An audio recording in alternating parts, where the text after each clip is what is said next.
I heard someone in my house while my camera was on during a meeting, and I stayed in frame.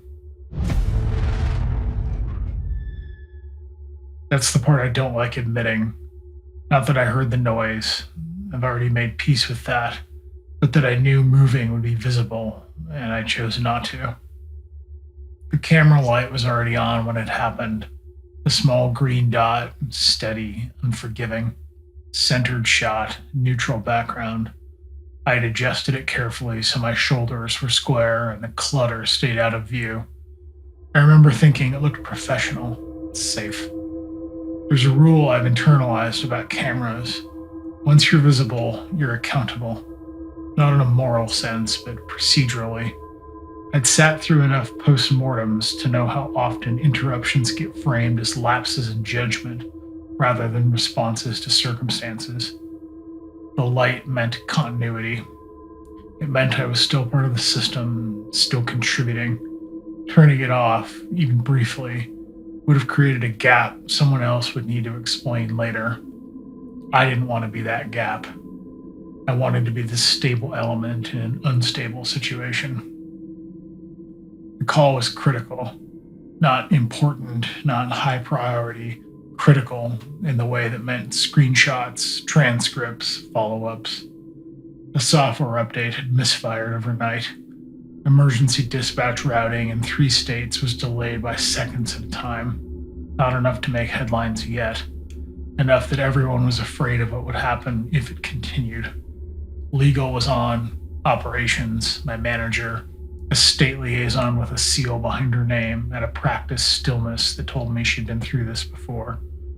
I was the only one who understood how the routing logic actually worked.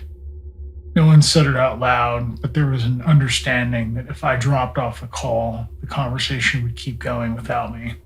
Decisions would still be made. My name would still be attached to them. I'd learned that lesson the hard way years earlier. Miss one meeting, even for good reason, and suddenly your absence becomes part of the problem narrative. Unavailable or unresponsive, words that stick longer than explanations. So I stayed upright, still. I kept my shoulders square and my hands visible when I spoke, like that mattered, like posture could substitute for presence. Whatever was happening in my house, I told myself, out a window, this call didn't. That felt like a rational trade at the time. I live on a short residential loop with no sidewalks, identical mailboxes, lawns trimmed close. During the day, it's quiet in a way that feels intentional, like everyone agreed not to look too closely at anyone else's house. That morning, I'd propped a broom against the back door, bad angle, barely stable.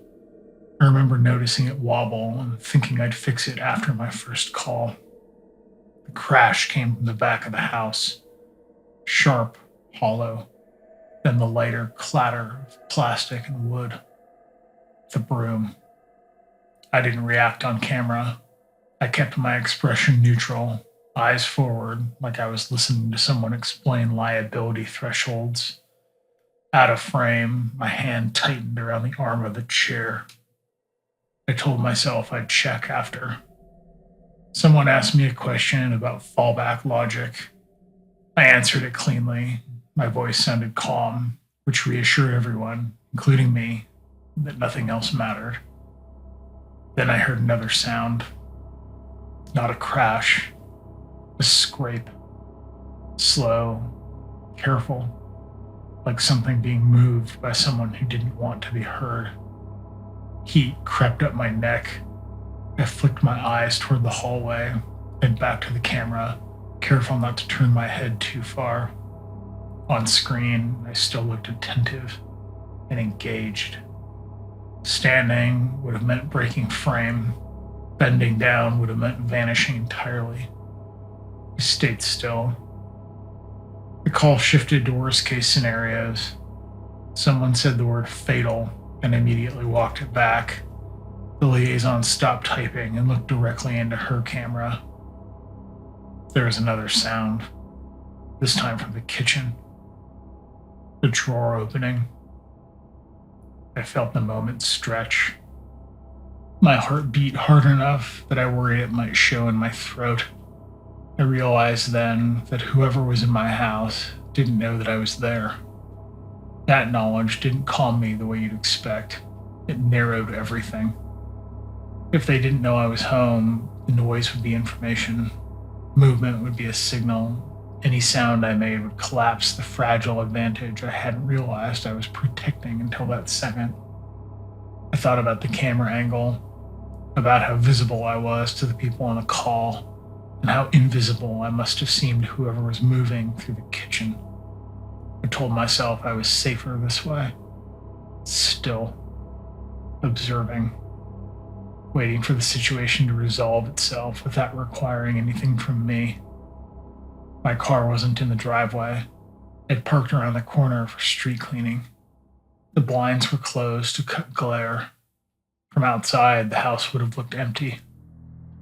My manager asked me to confirm whether rerouting manually would add latency. Yes, I said.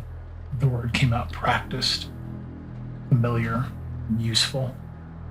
In the kitchen, something metallic shifted. Keys. I watched my own face on the screen, searching for cracks. The camera showed none.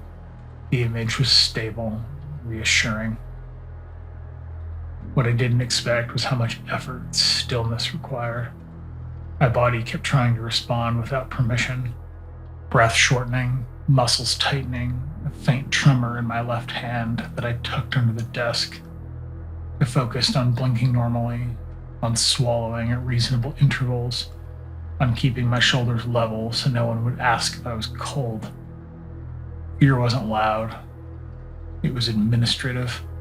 A checklist of small corrections meant to keep me legible to the people watching, even as something unseen moved through my house. A Slack notification popped up. I dismissed it instantly, not wanting the sound, not wanting proof of life. That was the decision. Not to leave, not to stand, but to become quieter. Footsteps moved toward the den. Slow, testing. They stopped just outside the doorway. I could see a shadow at the very edge of the frame behind me. Nothing obvious, nothing anyone else would notice. Based on your recommendation, the liaison said, we'll proceed without rollback. I nodded once. The shadow lingered just for a moment, then it passed on. Footsteps moved toward the front of the house. The door opened and closed. The call continued for several more minutes. Stayed in frame the entire time. When it finally ended, the green light went dark. I stood up immediately. The broom was still where I'd left it, upright, untouched. Both doors were unlocked. The police said it was likely someone testing houses during work hours. They asked why I hadn't shouted, why I hadn't made noise. I told them I was on a video call. Now, when I work from home, I keep my camera angled wider than it needs to be. Not so I look better, so I can stand without disappearing. And if I ever hear something fall again, I don't worry about how it looks on screen. I leave the frame.